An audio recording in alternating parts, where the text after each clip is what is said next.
മ്യാൻമാറിന്റെ നിയന്ത്രണത്തിലുള്ള കോക്കോ ദ്വീപുകളിൽ ചൈനീസ് സഹായത്തോടെ സൈനിക സൗകര്യങ്ങൾ നിർമ്മിക്കുന്നു എന്ന ആരോപണങ്ങളെ തുടർന്നാണ് മ്യാൻമാറിലെ കോക്കോ ദ്വീപുകൾ ഇപ്പോൾ വാർത്തകളിൽ നിറഞ്ഞു നിൽക്കുന്നത്. ഇന്ത്യയുടെ ഏറ്റവും തന്ത്രപ്രധാനമായ ആൻഡമാൻ നിക്കോബാർ ദ്വീപുകളുമായിട്ടുള്ള ഇതിന്റെ ഏറ്റവും അടുത്ത ദൂരമാണ് ഇന്ത്യയെ ഏറ്റവും അധികം ആശങ്കപ്പെടുത്തുന്ന ഏറ്റവും പ്രധാനപ്പെട്ട ഒരു വിഷയമെന്ന് കാണാം. കോക്കോ ദ്വീപുകൾ വാർത്തകൾ നിറയുന്നതിനുള്ള പ്രധാനപ്പെട്ട കാരണങ്ങൾ എന്തൊക്കെയാണെന്നും ഈ ദ്വീപിൻ്റെ പ്രാധാന്യം എന്തൊക്കെയാണ് എന്നുള്ളതും അതിൻ്റെ ഏറ്റവും പ്രധാനപ്പെട്ട ചരിത്ര സംഭവങ്ങളെപ്പറ്റിയും നിലവിലെ പ്രശ്നങ്ങളുമായി ബന്ധപ്പെട്ട് ഇന്ത്യയുടെ ആശങ്കകളും അതിനോട് മ്യാൻമാറിൻ്റെ പ്രതികരണവും ഇതിൻ്റെ പിന്നിൽ ചൈനയ്ക്കുള്ള പങ്ക് എന്തൊക്കെയാണ് എന്നതുമായി ബന്ധപ്പെട്ട ഡീറ്റെയിൽഡ് ആയിട്ടുള്ള ഒരു വീഡിയോ ആണ് ഇന്ന് നിർമ്മിച്ചിട്ടുള്ളത്. അപ്പോൾ വീഡിയോ മുഴുവനായി കാണുക, നിങ്ങളുടെ അഭിപ്രായങ്ങൾ രേഖപ്പെടുത്തുക. അപ്പോൾ ഒട്ടും തന്നെ സമയം വൈകാതെ നേരെ വീഡിയോയിലേക്ക് പോകാം.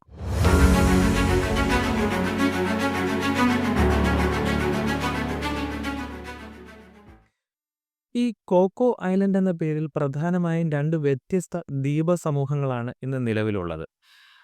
ബംഗാൾ ഉൾക്കടലിൽ ഇന്ത്യയുടെ ആൻഡമാൻ നിക്കോബാർ ദ്വീപുകൾക്ക് അടുത്തായി സ്ഥിതി ചെയ്യുന്നതാണ് അതിൽ ആദ്യത്തേത്. രണ്ടാമത്തേത് ഇന്ത്യൻ മഹാസമുദ്രത്തിൽ തന്നെയാണ്. ഓസ്ട്രേലിയയുടെ പടിഞ്ഞാറ് ഭാഗത്തായി സ്ഥിതി ചെയ്യുന്ന മറ്റൊരു പ്രധാനപ്പെട്ട ഭൂപ്രദേശമാണ്. എന്നാൽ ഞാനിപ്പോൾ പറയാൻ പോകുന്ന ആ ഒരു പ്രശ്നം ഇതിൽ ഏറ്റവും ആദ്യത്തെ കൊക്കോ ദ്വീപുമായിട്ട് ബന്ധപ്പെട്ടതാണ്. ഈ ദ്വീപുകളൊക്കെ നിലവിൽ മ്യാൻമാറിൻ്റെ നിയന്ത്രണത്തിന് കീഴിലാണ് എന്ന് ഞാൻ ആദ്യമേ സൂചിപ്പിച്ചിരുന്നു. 16-ാം നൂറ്റാണ്ടിൻ്റെ തുടക്കത്തിൽ പോർച്ചുഗീസ് നാവികരാണ് ദ്വീപുകളിൽ വളരെ സമൃദ്ധമായ രീതിയിൽ നാളികേരമുണ്ടാകുന്നു എന്ന കണ്ടെത്തലുണ്ടായത്. അപ്പോൾ ഈ കണ്ടെത്തിയതിനെ തുടർന്ന് ദ്വീപിൻ്റെ പേര് കോക്കനട്ട് എന്ന വാക്കിൽ നിന്നും കോക്കോസ് ഐലൻഡ് എന്ന പേര് അവർ നൽകുന്നത്. 18-ാം നൂറ്റാണ്ടിൽ ഇംഗ്ലീഷ് ഈസ്റ്റ് ഇന്ത്യ കമ്പനി ഈ ദ്വീപുകളുടെ നിയന്ത്രണം ഏറ്റെടുത്തിരുന്നതായി പറയപ്പെടുന്നു. ഈ ദ്വീപുകൾക്ക് ഇന്ത്യയുടെ ആൻഡമാൻ ദ്വീപുകളിലെ പോർട്ട് ബ്ലെയറിൽ ഉണ്ടായിരുന്ന തടവറകളിലേക്ക് ഭക്ഷണം എത്തിക്കുന്നതിൽ ഒരു പ്രധാന പങ്കുണ്ടായിരുന്നു എന്ന് കൂടി മനസ്സിലാക്കാം. ദ്വീപുകൾ വളരെ ദൂരമായിരുന്നതിനാൽ ഭരണപരമായിട്ടുള്ള സൗകര്യത്തിനായി ബ്രിട്ടീഷ് ഇന്ത്യയിൽ നിന്ന് ബ്രിട്ടീഷ് ബർമ്മയിലേക്ക് ഇത് കൈമാറ്റം ചെയ്യപ്പെടുന്നതും കാണുന്നു. തുടർന്ന് 1882 ഈ ദ്വീപുകൾ ഔദ്യോഗികമായി ബ്രിട്ടീഷ് ബർമ്മയുടെ ഭാഗമാവുകയും ചെയ്തു. പിന്നീട് രണ്ടാം ലോക മഹായുദ്ധത്തിൻ്റെ കാലഘട്ടത്തിൽ ജാപ്പനീസ് സൈന്യം ഈ ദ്വീപുകൾ കൈവശപ്പെടുത്തുന്ന കാഴ്ചയും കാണുന്നു. തുടർന്ന് 1948 സ്വാതന്ത്ര്യാനന്തരം ബർമ്മ ബ്രിട്ടീഷുകാരിൽ നിന്ന് സ്വാതന്ത്ര്യം നേടിയപ്പോൾ കോക്കോ ദ്വീപുകളും മ്യാൻമാറിൻ്റെ ഭാഗമായി എന്നാണ് പറയപ്പെടുന്നത്. ഇന്ത്യ ഈ ദ്വീപുകൾ മ്യാൻമാറിന് സമ്മാനമായി നൽകി എന്നൊരു പ്രചരണമൊക്കെ കേൾക്കുന്നുണ്ട്. അപ്പോൾ ഇത് നിലവിലുണ്ടെങ്കിലും ചരിത്രരേഖകൾ പ്രകാരം സ്വാതന്ത്ര്യം ലഭിക്കുമ്പോൾ ഈ ദ്വീപുകൾ സ്വതന്ത്ര ഇന്ത്യയുടെ ഭൂപ്രദേശമായിരുന്നില്ല എന്നൊരു വസ്തുത കൂടി അവിടെ നിലനിൽക്കുന്നുണ്ട് എന്ന് കൂടി മനസ്സിലാക്കുക. അപ്പോൾ ഇന്ത്യയും ബർമ്മയും സ്വാതന്ത്ര്യം നേടിയ ശേഷം കോക്കോ ദ്വീപുകൾ മ്യാൻമാറിൻ്റെ ഭാഗമായി എന്ന് ഞാൻ നേരത്തെ പറഞ്ഞു. അപ്പോൾ ഇന്ത്യക്ക് ഈ ദ്വീപുകൾക്ക് വേണ്ടി പിന്നീടൊരു അവകാശവാദത്തിനായിട്ട് പോകുന്ന കാഴ്ചകളൊന്നും നമുക്ക് കാണാൻ സാധിക്കില്ല എന്ന് കൂടി പറയട്ടെ. ബംഗാൾ ഉൾക്കടലിൻ്റെ വടക്ക് കിഴക്ക് ഭാഗത്താണ് ഈ കോക്കോ ഐലൻഡ് സ്ഥിതി ചെയ്യുന്നത് എന്ന് കാണാം.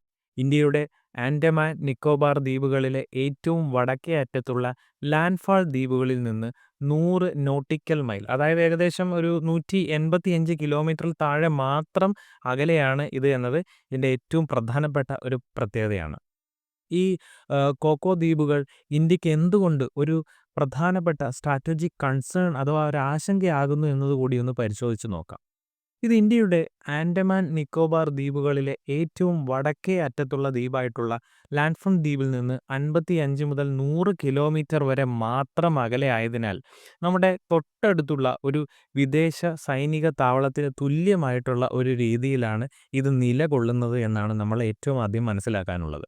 അതായത് ശത്രു രാജ്യത്തിന് ഇവിടെ ഒരു സൈനിക താവളമോ അല്ലെങ്കിൽ ഒരു നിരീക്ഷണ കേന്ദ്രമോ ഉണ്ടാക്കിയെടുക്കാൻ സാധിച്ചാൽ നമ്മളെ സംബന്ധിച്ചിടത്തോളം അതൊരു വലിയ വെല്ലുവിളിയായി മാറും എന്നാണ് ഈ പറഞ്ഞു വരുന്നതിൻ്റെ അർത്ഥം. ഇന്ത്യൻ സൈന്യത്തിൻ്റെ ആൻഡമാൻ നിക്കോബാർ കമാൻഡന്റ് അഥവാ ANC-ക്ക് ഇത് ഏത് രീതിയിലാണ് ഭീഷണിയാകുന്നത് എന്നുകൂടി നമുക്കൊന്ന് പരിശോധിച്ച് നോക്കാം. കൊക്കോ ദ്വീപുകളിലെ വിദേശ സാന്നിധ്യം, പ്രത്യേകിച്ച് ഈ ഒരു ചൈനീസ് സഹായത്തോടെയുള്ള നിർമ്മാണ പ്രവർത്തനങ്ങൾ നമ്മുടെ ഈ ANC-യുടെ പ്രവർത്തനങ്ങൾക്കും ഇന്ത്യയുടെ പ്രാദേശിക സുരക്ഷയ്ക്കും വലിയ വെല്ലുവിളി സൃഷ്ടിക്കുമെന്നത് സംശയമില്ലാത്ത കാര്യമാണ്. ദ്വീപുകളിലെ റഡാർ, ഇലക്ട്രോണിക് ഇന്റലിജൻസ് ഉപകരണങ്ങൾ പോലെയുള്ള ഏത് തരത്തിലുള്ള ഒരു നിരീക്ഷണ സംവിധാനത്തിനും ANC-യുടെ പ്രവർത്തനത്തിനെയും സൈനിക നീക്കങ്ങളെയും എളുപ്പത്തിൽ നിരീക്ഷിക്കാൻ സാധിക്കുമെന്നതാണ് പ്രത്യേകത. ഇന്ത്യയുടെ ഏക ട്രൈഫോഴ്സ് കമാൻഡാണ് ANC എന്ന് മനസ്സിലാക്കുക. അതിനാൽ തന്നെ കപ്പലുകൾ, അന്തർവാഹിനികൾ, അതേപോലെ യുദ്ധവിമാനങ്ങൾ എന്നിവയുടെ വിന്യാസം, അതിൻ്റെയൊക്കെ പരിശീലനം, ദൗത്യങ്ങൾ എന്നിവ സംബന്ധിക്കുന്ന പ്രധാനപ്പെട്ട വിവരങ്ങൾ കോക്കോ ദ്വീപിലെ ഒരു ചാരകേന്ദ്രം വഴി ചൈനയ്ക്ക് ലഭിക്കാൻ സാധ്യതയുണ്ട് എന്ന് അതിശക്തമായ രീതിയിൽ നമ്മുടെ ഇന്ത്യ സംശയിക്കുന്നുണ്ട്. യുദ്ധസമാനമായ സാഹചര്യങ്ങളിൽ ഇന്ത്യൻ സേനയുടെ പ്രധാനപ്പെട്ട നീക്കങ്ങൾ കോക്കോ ദ്വീപിലെ സംവിധാനത്തിലൂടെ ചൈനയ്ക്ക് വളരെ വേഗത്തിൽ അറിയാൻ സാധിക്കും എന്നതാണ് ഒരു പ്രത്യേകത. ഇത് ഇന്ത്യയുടെ പ്രതികരണശേഷിയെ വളരെ വലിയ രീതിയിൽ ദുർബലപ്പെടുത്തുകയും അവരുടെ ആക്രമണങ്ങളെ കൂടുതൽ ഫലപ്രദമായി ആസൂത്രണം ചെയ്യാൻ ചൈനയെ സഹായിക്കുകയും ചെയ്യും എന്ന ഒരു സാധ്യത കൂടി ഇന്ത്യ ഇതിലൂടെ കണക്ക് കൂട്ടുന്നുണ്ട് എന്ന് മനസ്സിലാക്കുക. അപ്പോൾ ഇതിനെപ്പറ്റി വളരെ പൂർണ്ണമായിട്ടുള്ളൊരു രീതിയിൽ മനസ്സിലാക്കണമെങ്കിൽ ചൈനയുടെ സ്ട്രിംഗ് ഓഫ് പേൾസ് എന്ന് പറയുന്ന ഒരു തന്ത്രത്തെ കൂടി വളരെ വ്യക്തമായി മനസ്സിലാക്കേണ്ടതുണ്ട്. ഇന്ത്യൻ മഹാസമുദ്ര മേഖലയിൽ തങ്ങളുടേതായിട്ടുള്ള ഒരു സാന്നിധ്യം വിപുലീകരിക്കുന്നതിനും അതേപോലെ തന്നെ ഇന്ത്യയെ തന്ത്രപരമായി വളയുന്നതിനും വേണ്ടി ചൈന ആസൂത്രണം ചെയ്യുന്നതായി കരുതപ്പെടുന്ന ഒരു ജിയോ പൊളിറ്റിക്കൽ ആശയമാണ് സ്ട്രിംഗ് ഓഫ് പേൾസ് എന്ന് പറയുന്നത്. 2004 യുണൈറ്റഡ് സ്റ്റേറ്റ്സിലെ രാഷ്ട്രീയ ഗവേഷകരാണ് ഈ ആശയം ആദ്യമായി മുന്നോട്ട് വെച്ചത് എന്ന് കൂടി കാണാൻ സാധിക്കും. ഈ ചൈനയുടെ തീരദേശത്ത് നിന്ന് ആഫ്രിക്കയിലെ സുഡാൻ തുറമുഖം വരെ വ്യാപിച്ചു കിടക്കുന്ന സൈനികപരവും അതേപോലെ വാണിജ്യപരവുമായിട്ടുള്ള പ്രാധാന്യമുള്ള തുറമുഖങ്ങളുടെയും അതിൻ്റെ സൗകര്യങ്ങളുടെയൊക്കെ ഒരു ശൃംഖലയാണിതെന്ന് പറയാൻ സാധിക്കും. ഈ ശൃംഖലയിലെ ഓരോ പ്രധാന കേന്ദ്രങ്ങളെയും പേൾസ് എന്നാണ് ആലങ്കാരികമായി അവർ വിളിക്കുന്നത്. ചൈന വലിയ രീതിയിൽ പണം മുടക്കി വികസിപ്പിക്കുകയോ അല്ലെങ്കിൽ ദീർഘകാലത്തേക്ക് പാട്ടത്തിനെടുക്കുകയോ ചെയ്യുന്ന വളരെയധികം തന്ത്രപരമായിട്ടുള്ള സ്ഥലങ്ങളാണിത് എന്ന് മനസ്സിലാക്കാം. തങ്ങളുടെ ഊർജ്ജ ഇറക്കുമതി പാതകൾ സുരക്ഷിതമാക്കുക, അതേപോലെ ഇന്ത്യൻ മഹാസമുദ്രത്തിൽ അവരുടെ സാന്നിധ്യം ഉറപ്പാക്കുക, സ്വാധീനം ഉറപ്പാക്കുക, ഏറ്റവും പ്രധാനമായിട്ട് ഇന്ത്യയുടെ പരമ്പരാഗത ആധിപത്യത്തെ വെല്ലുവിളിക്കുക തുടങ്ങിയവയൊക്കെയാണ് ചൈന ഇതിലൂടെ ലക്ഷ്യമിട്ടത് എന്ന് കൂടി മനസ്സിലാക്കാം. പാകിസ്ഥാനിലെ ദ്വാദർ തുറമുഖം, അതേപോലെ ശ്രീലങ്കയിലെ ഹമ്പൻതോട്ട തുറമുഖം, മ്യാൻമാറിലെ ക്യാക്പു തുറമുഖം, നമ്മുടെ ഇപ്പോൾ ഈ സൂചിപ്പിച്ച ഒരു കോക്കോ ഐലൻഡ്, ബംഗ്ലാദേശിലെ ചിറ്റഗോങ്, അതുപോലെ ആഫ്രിക്കയിലെ ജിബൂട്ടി, ഇതെല്ലാം ഈ പേൾസിൽ ഉൾപ്പെടുന്ന പ്രധാനപ്പെട്ട കേന്ദ്രങ്ങളാണ് എന്ന് മനസ്സിലാക്കുക. ഇന്ത്യയുടെ അയൽ രാജ്യങ്ങളെ സാമ്പത്തിക സഹായത്തിലൂടെ സ്വാധീനിക്കുകയും അവിടെ തുറമുഖങ്ങളൊക്കെ നിർമ്മിക്കുന്നതിലൂടെ ഈ ചൈന ഇന്ത്യയെ സമുദ്രത്തിലൂടെ വളയാമെന്നൊരു പ്രാകൃത തന്ത്രവും ഉപയോഗിക്കുന്നതായി കാണാം. ഇന്ത്യൻ മഹാസമുദ്രത്തിൽ ചൈനയുടെ യുദ്ധക്കപ്പലുകളുടെയും അന്തർവാഹിനികളുടെയും വർദ്ധിച്ചു വരുന്നതായിട്ടുള്ള ഒരു സാന്നിധ്യം ഇന്ത്യയുടെ സമുദ്ര സുരക്ഷയ്ക്ക് വലിയ ഭീഷണി ഉണ്ടാക്കുന്നു എന്നുള്ളതാണ്. ചൈനയുടെ ഈ നീക്കങ്ങളെ പ്രതിരോധിക്കാൻ ഇന്ത്യക്ക് പ്രതിരോധശേഷി വർദ്ധിപ്പിക്കേണ്ടതായി വരുന്നു. ഇത് രാജ്യത്തിൻ്റെ സാമ്പത്തിക വിഭവങ്ങൾ പ്രതിരോധ ആവശ്യങ്ങൾക്കായി വകമാറ്റാൻ ഇടയാക്കുന്ന ഒരു സിറ്റുവേഷൻ ഉണ്ടാക്കുന്നു. ഇത് സാമ്പത്തിക വളർച്ചയെ കാര്യമായി ബാധിക്കുന്നതാണ്. തന്ത്രപരമായ താൽപ്പര്യങ്ങൾക്കായി അയൽ രാജ്യങ്ങൾ ഇന്ത്യയേക്കാൾ കൂടുതൽ ചൈനയെ ആശ്രയിക്കാൻ ഇത് വലിയ രീതിയിൽ കാരണമാവുകയും ചെയ്യുന്നുണ്ട്. ഇന്ത്യൻ മഹാസമുദ്രത്തിലെ ഒരു പ്രബല ശക്തി എന്ന ഇന്ത്യയുടെ സ്ഥാനം ചെറിയ രീതിയിലെങ്കിലും കുറയ്ക്കുവാനും ഈ ഒരു പ്രവൃത്തി കാരണമായേക്കുമെന്നത് സീരിയസ് ആയിട്ടുള്ളൊരു പ്രശ്നമാണ്. ചൈനയുടെ ഈ ഒരു തന്ത്രത്തെ പ്രതിരോധിക്കുന്നതിനായി ഇന്ത്യയും സ്വന്തമായി തന്ത്രപരമായിട്ടുള്ള പലതരത്തിലുള്ള നീക്കങ്ങൾ നടത്തുന്നതായി കാണാം. ഇതിനെ ഔദ്യോഗികമായി നെക്ലസ് ഓഫ് ഡയമണ്ട്സ് തന്ത്രം എന്നൊക്കെയാണ് നമ്മൾ വിളിക്കുന്നത്. നമ്മൾ ഇറാനിൽ ഒരു ചാബഹാർ തുറമുഖമൊക്കെ വികസിപ്പിച്ചിട്ടുണ്ടായിരുന്നു. ഇത് പാകിസ്ഥാനിലെ ഗ്വാദർ തുറമുഖത്തിന് ഒരു മറുപടിയായിട്ടാണ് ചെയ്തത്. വിയറ്റ്നാം, ജപ്പാൻ, സിംഗപ്പൂർ, ഇന്തോനേഷ്യ തുടങ്ങിയ രാജ്യങ്ങളുമായി സൈനിക, സാമ്പത്തിക സഹകരണം ശക്തിപ്പെടുത്തുന്നതിൻ്റെ ഭാഗമായിട്ട് ആക്ട് ഈസ്റ്റ് പോളിസി നടപ്പിലാക്കിയതും അതേപോലെ ഓസ്ട്രേലിയ, ജപ്പാൻ, US എന്നിവരുമായി ഒരു ക്വാഡ് കൂട്ടായ്മ ഉണ്ടാക്കിയെടുത്തതുമെല്ലാം ഇതിൻ്റെ ഭാഗമായിട്ടാണ് നമ്മൾ കണക്കാക്കേണ്ടത് എന്ന് മനസ്സിലാക്കുക. മ്യാൻമാർ തങ്ങളുടെ ദ്വീപിൽ ചൈനീസ് സൈനിക സാന്നിധ്യം ഔദ്യോഗികമായി എപ്പോഴും നിഷേധിക്കുന്ന ഒരു സംഗതിയാണ്. ഉപഗ്രഹ ചിത്രങ്ങളും റിപ്പോർട്ടുകളും ദ്വീപുകളിലെ സൈനിക ശേഷിയുടെ അടിസ്ഥാന സൗകര്യങ്ങൾ വികസിപ്പിക്കുന്നതിൽ ചൈനയുടെ പങ്കാളിത്തം എടുത്തു സൂചിപ്പിക്കുകയും ചെയ്യുന്നുണ്ട്. ചൈനയുടെ പ്രാഥമിക ലക്ഷ്യം എന്ന് പറയുന്നത് ഒരു ലിസണിംഗ് പോസ്റ്റ്, അല്ലെങ്കിൽ ഒരു സിഗ്നൽ ഇൻ്റലിജൻറ്റ് കേന്ദ്രം സ്ഥാപിക്കുക എന്നുള്ളത് തന്നെയാണ് എന്ന് മനസ്സിലാക്കാൻ സാധിക്കുന്നുണ്ട്. നമുക്കറിയാം അഗ്നി, K4 സീരീസ് പോലെയുള്ള ഇന്ത്യൻ മിസൈൽ പരീക്ഷണങ്ങൾ നമ്മുടെ ഒഡീഷയിലെ ബാലസോർ ടെസ്റ്റ് റേഞ്ചിൽ നിന്ന് നടത്തുന്നുണ്ട് എന്നുള്ള കാര്യം എല്ലാവർക്കും അറിയാം. ഇത്തരം മിസൈൽ പരീക്ഷണങ്ങളിൽ നിന്നുള്ള ടെലിമെട്രി ഡാറ്റ തടസ്സപ്പെടുത്താൻ ഇതിലൂടെ സാധിക്കുമെന്നതാണ് പ്രത്യേകത.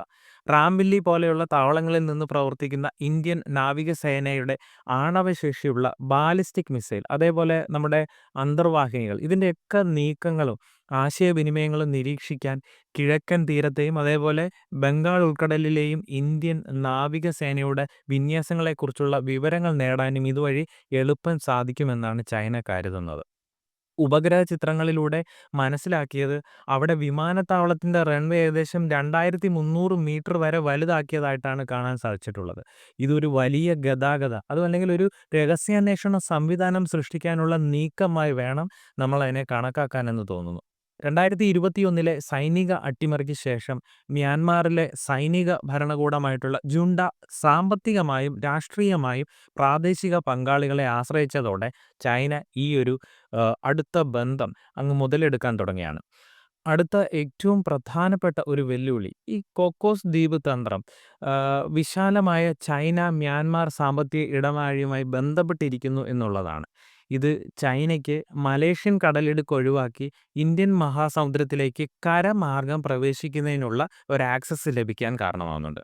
അതായത് ചൈനീസ് ഉദ്യോഗസ്ഥർ ഈ ദ്വീപിൽ ഇല്ലെങ്കിൽ പോലും മ്യാൻമാർ സേന നമ്മുടെ ഈ കോക്കോസ് ദ്വീപിൽ നിന്ന് ശേഖരിക്കുന്ന ഇലക്ട്രോണിക് ഇൻ്റലിജൻസ് വിവരങ്ങൾ തങ്ങളുടെ നിക്ഷേപങ്ങളും അടുത്ത ബന്ധവും ഉപയോഗിച്ച് ചൈനയ്ക്ക് ചോർത്തിയെടുക്കാൻ സാധിക്കും എന്നൊരു സാധ്യതയെപ്പറ്റിയാണ് ഞാനിവിടെ സൂചിപ്പിച്ചത് എന്ന് മനസ്സിലാക്കുക. എന്നാൽ ഇന്ത്യ ഈ നീക്കങ്ങൾക്കെതിരെ നയതന്ത്രപരവും സൈനികപരവുമായി നീങ്ങാനാണ് സാധ്യതയുള്ളത് എന്നാണ് തോന്നുന്നത്.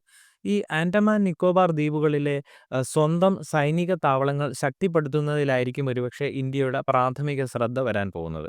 ഇതിൻ്റെ ഭാഗമായിട്ട് പോർട്ട് ബ്ലെയർ, കോഹസ, കാമ്പൽ ബേ തുടങ്ങിയ നാവിക വ്യോമ താവളങ്ങളിലെ റൺവേകൾ, P-81 മാരിടൈം പട്രോൾ വിമാനങ്ങൾ, മറ്റു വലിയ രീതിയിലുള്ള സൈനിക വിമാനങ്ങൾ, സുഖോയ് 30 Mk1 ഫൈറ്റർ ജെറ്റുകൾ എന്നിവയ്ക്ക് ഇറങ്ങാൻ കഴിയുന്ന രീതിയിലുള്ള പലതരത്തിലുള്ള വിപുലീകരണങ്ങൾ അവിടെയൊക്കെ നടക്കുന്നതായിട്ടുള്ള വാർത്തകളും ഇതിൻ്റെ ഇടയ്ക്ക് വരുന്നുണ്ട്. സേനാ കപ്പലുകൾക്ക് നങ്കൂരമിടാൻ സൗകര്യപ്രദമായിട്ടുള്ള ഓപ്പറേഷണൽ ടേൺ റൗണ്ട് താവളങ്ങൾ സ്ഥാപിക്കുന്നതിലും ഇന്ത്യ ശ്രദ്ധ കേന്ദ്രീകരിക്കുന്നതായി നമുക്ക് കാണാൻ സാധിക്കുന്നുണ്ട്. അതേപോലെ കോസ്റ്റൽ സർവെയിലൻസ് റഡാർ സംവിധാനങ്ങൾ സ്ഥാപിക്കുന്നതും ബ്രഹ്മോസ് മിസൈലുകളുടെ പരീക്ഷണവും ഇന്ത്യ ഫലപ്രദമായി നടത്തുന്നതായിട്ടുള്ള വാർത്തകളും പുറത്തു വരുന്നുണ്ട്. അതോടൊപ്പം തന്നെ ചൈനീസ് സാന്നിധ്യം ഇല്ല എന്ന് ഉറപ്പുവരുത്തുന്നതിനായി മ്യാൻമാർ അധികൃതരുമായി പ്രതിരോധ തലത്തിൽ ഇന്ത്യ സജീവമായ രീതിയിൽ ചർച്ചകളും നടത്തി വരുന്നുണ്ട്. അതുപോലെ തന്നെ കോക്കോസ് ദ്വീപുകൾ സന്ദർശിക്കാൻ ഇന്ത്യൻ നാവികസേനയ്ക്ക് അനുമതി നേടിക്കൊണ്ടുള്ള അഭ്യർത്ഥനകളും നിരന്തരമായി ഇന്ത്യ മ്യാൻമാറിന് മേൽ നൽകിക്കൊണ്ടിരിക്കുന്ന കാഴ്ചകളും നമുക്ക് കാണാൻ സാധിക്കുന്നു.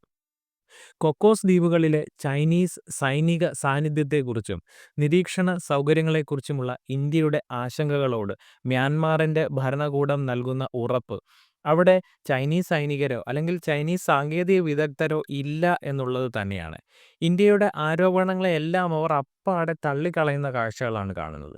ദ്വീപുകളിൽ വർദ്ധിച്ചു വരുന്ന നിർമ്മാണ പ്രവർത്തനങ്ങളുടെയും പുതിയ സൗകര്യങ്ങളുടെയും ഒക്കെ മ്യാൻമാർ ന്യായീകരിക്കുന്നത് അവർ സ്വന്തം സൈന്യത്തിൻ്റെ ആവശ്യങ്ങൾക്കും അതേപോലെ രാജ്യത്തിൻ്റെ സുരക്ഷയ്ക്കുമൊക്കെ വേണ്ടിയിട്ടാണ് ഇത് ചെയ്തു കൂട്ടുന്നത് എന്നുള്ളതാണ്. എന്നാലും ഇന്ത്യയുടെ ആശങ്കകൾ പരിഹരിക്കുന്നതിൻ്റെ ഭാഗമായി ദ്വീപുകളിൽ ചൈനീസ് സാന്നിധ്യമില്ലെന്ന് ഉറപ്പുവരുത്താൻ ഇന്ത്യൻ നാവികസേനയെ ഒരു പരിശോധനയ്ക്കായി അനുവദിക്കണമെന്നുള്ള ഇന്ത്യയുടെ അഭ്യർത്ഥന മ്യാൻമാർ തള്ളിക്കളയുന്ന ഒരു സിറ്റുവേഷനും കൂടി അവിടെയുണ്ട്. ഇതിന് ഔദ്യോഗികമായി അവർ ചൂണ്ടിക്കാണിക്കുന്ന ഒരു കാരണമെന്ന് പറയുന്നത് ദേശീയ സുരക്ഷാപരവും പരമാധിപരവുമായിട്ടുള്ള ആശങ്കകളുണ്ട് എന്നുള്ളതാണ്. ഈ 2021 സൈനിക അട്ടിമറികൾക്കൊക്കെ ശേഷം അന്താരാഷ്ട്ര തലത്തിൽ ഒറ്റപ്പെട്ടുപോയ മ്യാൻമാർ നയതന്ത്രപരമായും സാമ്പത്തികപരമായും ചൈനയെ ആശ്രയിക്കുന്നതിനാലാണ് ചൈനയുടെ താൽപ്പര്യങ്ങൾ സംരക്ഷിക്കാൻ വേണ്ടി മ്യാൻമാർ നമ്മുടെ പരിശോധനയ്ക്കുള്ള അനുമതി നിഷേധിക്കുന്നതെന്നാണ് ഈ പ്രതിരോധ വിദഗ്ധരൊക്കെ ഇന്ന് വിലയിരുത്തുന്നത്. അപ്പോൾ ഈ ഒരു വിലയിരുത്തൽ ഇന്ത്യക്ക് വലിയ തലവേദന ഉണ്ടാക്കുന്നു എന്നുള്ളത് സംശയമില്ലാത്ത കാര്യമാണ്. മ്യാൻമാറിലെ 2021 സൈനിക അട്ടിമറിക്ക് ശേഷം ഇന്ത്യയുടെ ആക്ട് ഈസ്റ്റ് പോളിസിയുടെയും അതേപോലെ വടക്ക് കിഴക്കൻ സംസ്ഥാനങ്ങളിലെ സുരക്ഷാ താൽപ്പര്യങ്ങളുടെയും അടിസ്ഥാനത്തിലാണ് ഇന്ത്യയുടെ നിലവിലെ മ്യാൻമാറിനോടുള്ള സമീപനം എന്നുകൂടി നമ്മൾ മനസ്സിലാക്കേണ്ടതുണ്ട്. പാശ്ചാത്യ രാജ്യങ്ങൾ മ്യാൻമാറുമായി അകലം പാലിക്കുമ്പോൾ ഇന്ത്യ തങ്ങളുടെ ഭൗമ രാഷ്ട്രീയ താൽപ്പര്യങ്ങൾ സംരക്ഷിക്കുന്നതിൻ്റെ ഭാഗമായി സൈനിക നേതൃത്വവുമായി തുറന്ന ബന്ധം നിലനിർത്തുന്നതായി കാണാൻ സാധിക്കും. അതിർത്തി പ്രശ്നങ്ങൾ, തീവ്രവാദം, ലഹരിക്കടത്ത് എന്നിവ നിയന്ത്രിക്കുന്നതിന് ഇന്ത്യക്ക് ഈ ഒരു സഹകരണം വളരെ അത്യാവശ്യമാണ് എന്ന് മനസ്സിലാക്കുക. അട്ടിമറിക്ക് ശേഷവും ഇന്ത്യ മ്യാൻമാറിന് സൈനിക ആയുധങ്ങളും പ്രതിരോധ ഉപകരണങ്ങളും വിതരണം ചെയ്യുന്നതായിട്ട് നമ്മൾ കാണുന്നുണ്ട്. ഇത് ഈ രണ്ട് രാജ്യങ്ങൾ തമ്മിലുള്ള പ്രതിരോധ ബന്ധം നിലനിർത്തുന്നതിൻ്റെ വലിയ സൂചനയായി വേണം കണക്കാക്കാൻ. എന്നാലും മ്യാൻമാർ സൈന്യത്തിനെതിരെ പോരാടുന്ന വംശീയ സായുധ ഗ്രൂപ്പുകളുണ്ട്. അവർ അതിർത്തി പ്രദേശങ്ങളുടെ നിയന്ത്രണങ്ങളൊക്കെ പിടിച്ചെടുക്കുന്നുണ്ട്. അത് ഇന്ത്യക്ക് വലിയ സുരക്ഷാ ഭീഷണി ഉണ്ടാക്കുന്നെന്നത് തർക്കമില്ലാത്ത കാര്യമാണ്. സംഘർഷങ്ങളൊക്കെ രൂക്ഷമായതോടെ 10,000-കണക്കിന് മ്യാൻമാർ പൗരന്മാർ നമ്മുടെ മിസോറാം ഉൾപ്പെടെയുള്ള ഇന്ത്യൻ സംസ്ഥാനങ്ങളിലേക്ക് പലായനം ചെയ്യുന്ന കാഴ്ച കണ്ടു. ഇത് ഇന്ത്യക്ക് മനുഷ്യത്വപരവും സുരക്ഷാപരവുമായിട്ടുള്ള ധാരാളം വെല്ലുവിളികൾ ഉയർത്തുന്നുണ്ട് എന്നുള്ളതാണ്. അതിർത്തി കടന്നുള്ള സ്വതന്ത്ര സഞ്ചാര നിയമമായിട്ടുള്ള ഫ്രീ മൂവ്മെൻറ്റ് റെജീം ഇന്ത്യ ഏകപക്ഷീയമായി അവസാനിപ്പിച്ചത് ഇരു രാജ്യങ്ങളിലെയും അതിർത്തി സമൂഹങ്ങൾക്കിടയിൽ പുതിയ പ്രശ്നങ്ങൾക്ക് വഴിവെച്ചിട്ടുണ്ട് എന്നത് മറ്റൊരു പ്രധാനപ്പെട്ട കാര്യമാണ്. അപ്പോൾ ഇന്ത്യ മ്യാൻമാർ ബന്ധത്തിലെ ഏറ്റവും നിർണായകരമായിട്ടുള്ള മറ്റൊരു പദ്ധതിയാണ് കലാധാൻ പദ്ധതി എന്ന് പറയുന്നത്. കൊൽക്കത്ത തുറമുഖത്തെ മ്യാൻമാറിലെ സിദ്ധേ തുറമുഖം വഴി കപ്പൽ, നദി, റോഡ് മാർഗം ഉപയോഗിച്ച് ഇന്ത്യയുടെ വടക്ക് കിഴക്കൻ സംസ്ഥാനമായ മിസോറാമുമായി ബന്ധിപ്പിക്കുന്ന ഒരു മൾട്ടി മോഡൽ ട്രാൻസിറ്റ് പദ്ധതിയാണ് കലാധാൻ പദ്ധതി. ബംഗാൾ ഉൾക്കടലുമായി നേരിട്ട് ബന്ധം നൽകിക്കൊണ്ട് ഈ സിലിഗുരി കോറിഡോറിൻ്റെ ഒരു സമ്മർദ്ദം കുറച്ചു കൊണ്ടുവരിക എന്നതാണ് ഈ പദ്ധതിയുടെ ഏറ്റവും പ്രധാനപ്പെട്ട ലക്ഷ്യമായി കണക്കാക്കുന്നത്. ആഭ്യന്തര സംഘർഷങ്ങൾ കാരണം മ്യാൻമാറിനുള്ളിലെ റോഡ് നിർമ്മാണം പോലെയുള്ള പ്രവർത്തനങ്ങൾ തുടരാനാകാത്ത സ്ഥിതിയിലാണ് ഇപ്പോഴുള്ളത് എന്നതാണ് ഇതിൻ്റെ ഏറ്റവും പുതിയ സ്റ്റാറ്റസ്. അപ്പോൾ ചുരുക്കി പറഞ്ഞാൽ നിലവിൽ ഇന്ത്യയും മ്യാൻമാറും നിലനിർത്തി പോകുന്ന ഈ ഒരു നയതന്ത്ര ബന്ധങ്ങളും ഈ അതിർത്തി സുരക്ഷാ നിലപാടുകളും ഇപ്പോൾ ഞാൻ നേരത്തെ സൂചിപ്പിച്ച കലാധാൻ പദ്ധതി പോലെയുള്ള പ്രവർത്തനങ്ങളെല്ലാം ഇന്ത്യയെ സംബന്ധിച്ചിടത്തോളം വളരെ പ്രധാനപ്പെട്ടതാണ് എന്ന് നിങ്ങൾക്ക് മനസ്സിലായി എന്ന് ഞാൻ കരുതുന്നു. അപ്പോൾ ഇപ്പോൾ വാർത്തകളിലൊക്കെ നിറഞ്ഞു നിൽക്കുന്ന ഈ ഒരു കൊക്കോസ് ദ്വീപുമായി ബന്ധപ്പെട്ട ഇന്ത്യയുടെ പ്രധാനപ്പെട്ട ആശങ്കകളെയും അതിനെ ഏത് രീതിയിലാണ് നമ്മളിപ്പോൾ നേരിടുന്നത് എന്നും ഇതിൻ്റെ പ്രധാനപ്പെട്ട ഉദ്ദേശങ്ങളും ഇതിനകത്തുള്ള ബാഹ്യ ആന്തരിക ഇടപെടലുകളെ പറ്റിയെല്ലാം നിങ്ങൾക്ക് വളരെ വ്യക്തമായി മനസ്സിലായി എന്നാണ് ഞാൻ വിശ്വസിക്കുന്നത്. അപ്പോൾ ഇതേപോലെ ഇൻഫോർമേറ്റീവ്സ് ആയിട്ടുള്ള വീഡിയോകൾക്ക് വേണ്ടിയിട്ട് ചാനൽ സബ്സ്ക്രൈബ് ചെയ്യുക, വീഡിയോ മാക്സിമം ആൾക്കാരിലേക്ക് ഷെയർ ചെയ്യുക. അപ്പോൾ ഇതുപോലെ ഇമ്പോർട്ടൻ്റ് ആയിട്ടുള്ള മറ്റൊരു വീഡിയോയുമായി മറ്റൊരു ദിവസം വീണ്ടും കാണും വരെ ഇറ്റ്സ് മീ ലിച്ചു സൈനിങ് ഓഫ്.